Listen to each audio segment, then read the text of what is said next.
Welcome, dear learners. How are you all? I hope you all are safe at home. And welcome to your digital class. Do you like to listen stories? So, students, welcome to you in this section. Class 5, subject English reader, topic The Real Princess. This is a story by Hans Christian Andersen, who was a great writer of interesting stories for children. तो पिला माने ए जो story आम आज पढ़ा यह होछि हांस Christian Anderson को द्वारा लिखित अटे आउ से जड़े महान लेखक जहाँकि तुम मानक भली छोट छोट पिला मानक पई बहुत गुड़ी इंटरेस्टिंग स्टोरी आग्रहपूर्ण गल्प गुड़िक लिखि अछंती. You have read one of his stories in book for 4 also. तुमे मध्य तांकर गोटे पुस्तक तांकर गोटे गल्प क्लास 4 रे पढ़िथिलो जेउंटी कि थिला the emperors new clothes. It was an interesting story. Let's begin this topic. तुम पई किछि अजଣା शब्द एही अजଣା शब्द गुड़िक निज खातारे लेखि नेब. चलो आमे आजिर विषयटी को आरंभ करिबा. द रियल प्रिंसेस, प्रकृत राजकुमारी. द रियल प्रिंसेस से ही राजकुमारी बा वास्तव प्रकृत रे जने राजकुमारी. तो आमे जानिबा there was once a prince who wished to marry a princess but she had to be a real princess. तो पिला माने एकदा जने राजा थिले जे कि इच्छा करुथिले. There was once a prince, राजा नुहे राजकुमार. प्रिंस माने कोन? राजकुमार. एकदा जने राजा थिले सेठारे हु विश्ड जे कि इच्छा कले टू मैरी ए प्रिंसेस, जने प्रिंसेस राजकुमारी को विवाह करिबाकू. बट किंतु she had to be a real princess, किंतु से जने प्रकृत राजकुमारी हेइथिबा दरकार. So he travelled all over the world to find such a one. तेणु से यही भली जने प्रकृत राजकुमारी को पाइबा पाई से भ्रमण कले, सारा विश्व को से भ्रमण करदेले. But there was always something wrong, किंतु सबु बेले किछि ना किछि भूल हो जाउतिला. से जने प्रकृत राजकुमारी जे भी कहउतले मु जने राजकुमारी, किछि ना किछि गोटे भूल हो जाउतिला. तो प्रकृत राजकुमारी को पाइबा को से सक्षम हेउ नथिले. Princesses he found in plenty, बहुत परिमाण तो राजकुमारी को पाइले. There was but he could not make up his mind if they were real princess, किंतु से तांकर मन को स्थिर करि पार नथिले जे से थिले जने से थिले प्रकृत राजकुमारी बोली. से बहुत राजकुमारी को देखिबा को पाइले, किंतु से मानक भितर तांको मन मान नथिला ए जने प्रकृत राजकुमारी होइथिबे बोली. तांकर तो गोटे इच्छा थिला से जदी भी मैरिज करिवे, विवाह करिवे, तो जने प्रकृत राजकुमारी को ही विवाह करिवे. There was always something that did not seem to him quite right about them. तो सेठारे सबुबले किछि ना किछि से त्रुटि पाउथिले देखिबाकू जे किछि ना किछि तांको विषय ठीक नथिला सेमानंको विषय रे. At last he went back to his palace. तो सर्वशेष से बहुत सारा विश्व बुली बुली बुली बुली तांकर राजप्रसाद को फेरी गले. He was quite downcast.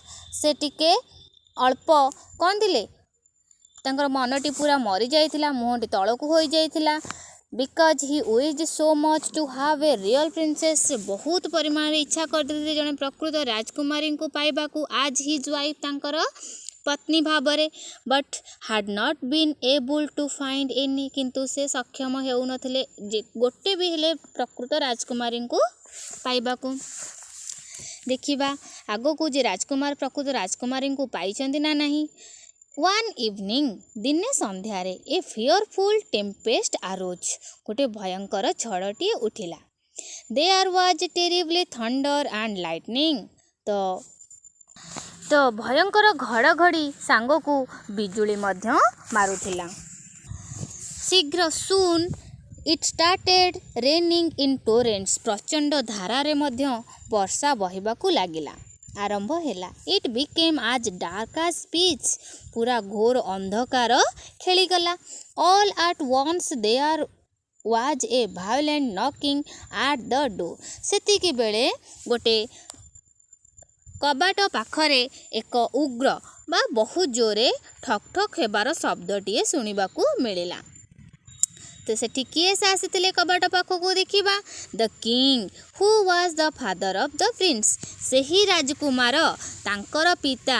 ताले से किए बे? राजा द किंग। राजा हिमसेल्फ निजकू निजे went to open the door. राजा निजकू निजे गले कौन करबाकू? To open the door. कबाट खोलिबाकू। कबाट पाखरे केही जणे ठक ठक करथिबारु राजा कबाट खोलिबा पई गले। A young girl was standing outside. तो सेठारे जणे युवती बाहर पार्श्व ठिया होइथिले। She was wet with rain. बाहर हेउथिबा वर्षारे से पूरा संपूर्ण रूपे ओदा होई जाइथिले। And was trembling in the cold wind. आउ ठंडा पवन रे थरिबाकू लागुथिले। Truly she was in a bad state. कहबाकू गले से बहुत कदर्य अवस्था रे थिले। माने वर्षारे ओदा होई ठंडा पवन रे पूरा थरिबाकू लागुथिले। Water trickled from her hair. तांकर चुटीरू पानी गुड़िक झरी जाउथिला। And her clothes clung to her body. पोशाक गुड़िक ओदा हो जाई तांकर देहरे लागी करी रहिथिला। She looked not so beautiful but she said. से ते सुंदर देखा जाउ नथिले किंतु सी सेड से कहिले सी वाज ए प्रिंसेस। से हेउछंती जणे प्रकृत राजकुमारी। ए रियल प्रिंसेस जणे प्रकृत राजकुमारी। से जेहेतु से एते सुंदर भी देखा जाउ नथिले किंतु से कहउतले मु गोटे राजकुमारी अटे आउ प्रकृत राजकुमारी। We shall soon see about that thought the old queen mother. ताहले राजकुमार तो इच्छा करुଥିଲେ जणे प्रकृत राजकुमारी को विवाह करियो। जेतेबेले एई झियोटी आसिकी मध्य कहिले तेणु ओल्ड क्वीन मदर से वृद्धा रानी माँ कहिले जे हौ ठीक अच्छे आमे देखिबा से जणे राजकुमार ना नहीं। And without letting anyone know. ताले राजकुमारी कहिले मु जानिबाकू चाहूची से प्रकृत राजकुमारी ना नहीं।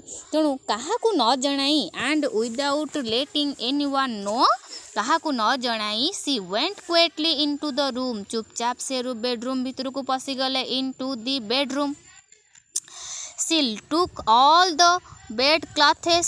समस्त जेतेक सब बेड उपरे क्लॉथेस थिला बिछना गुड़िक थिला सबुतक नहीं आसिले ऑफ दी बेड। बेड उपरू नहीं आसिले। And put 3 little piece.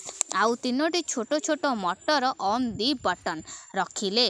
Put 3 little peas रखिले 3टी छोट छोट मटर ऑन दी बटन तल भागरे तल रे। ओभर द 3 पीस से 3टी मटर उपरे सी लेड 20 मैट्रेसेस। तो ता उपरे से रखिले 20टी गदी। वन अपॉन दी अदर गोटे को ऊपर गोटे करी। And finally she put 20 soft coverlets. तापरे सर्वशेष रे ता ऊपर बिछना चादर 20टी मध्य रखिले। ओभर दी मैट्रेसेस से गदी ऊपर 20टी चादर बिछना चादर मध्य पकाई रखिले। Upon this bed the princess passed the night. यही बेड ऊपर राजकुमारी जनक सारा राति काटिले। ताले पिले बुझी पारलो प्रथम रानी माँ कौन कले समस्त खट उपरू समस्त चादर गुड़िक बिछना चादर गुड़ाक बाहर कर नहीं तले 3टी छोट छोट मटर रखिले जोटा कि बहुत हार्ड होता है मटर मंजीटी। ता उपरे 20टी गदी तापर पुणी 20टी बिछना चादर। तो सारा राति से राजकुमारी शोईकरी कटाइले। द नेक्स्ट मॉर्निंग परदिन सकाळे the queen mother asked the princess. रानी माँ पचारिले राजकुमारी को हाउ सी हाड स्लेप्ट ड्यूरिंग द नाइट। सारा राति तुम्हें किपरी कटाइल बा किपरी सोई रही। ओ वेरी बैडली इंडेड।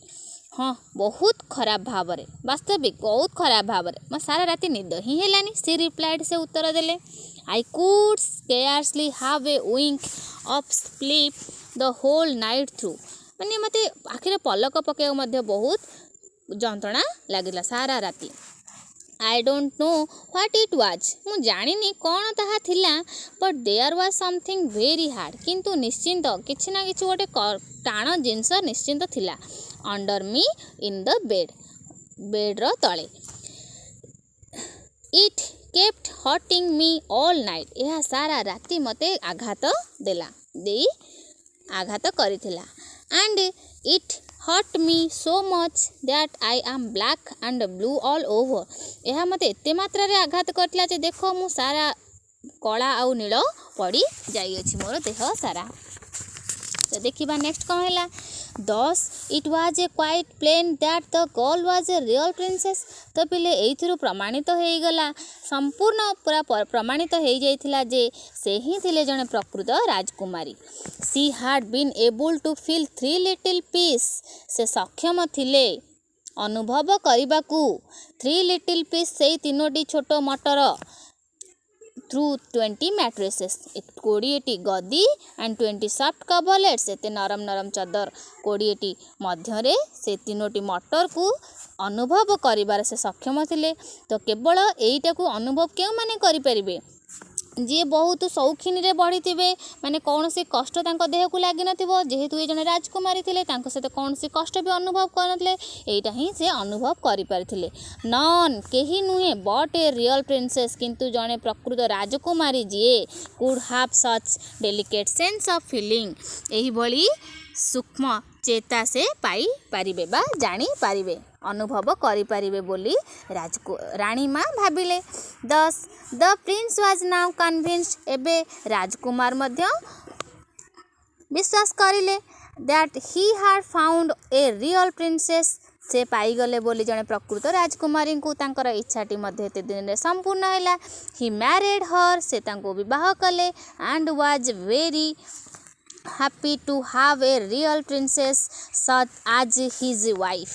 आउ तांकर स्त्री भावरे जने प्रकृत राजकुमारी को पाइथिबारु से बहुत मध्य खुशी हेले। The 3 peas are preserved in the royal museum. तो पिले से ही 3टी पीस मटर को एबे भी संरक्षित कराई रखा जाइछि राजकीय म्यूजियम संग्रहालय रे। यू कैन स्टिल सी, एबे भी तुम्हें ताकू देखि पारिबो देम दे आर सेठारे। If they have not been stolen, जब ताकू केही चोरी करि नथिबे तुम्हें वर्तमान भी ताकू देखि पारिबो। तो एहा थिला पिले राजकुमार जो जने प्रकृत राजकुमारी को विवाह करिबार गोटे गल्प। तो चलो आमे यार एक्सरसाइज टी को गृह कार्य रे नेबा। And your homework is page number 4 to 6.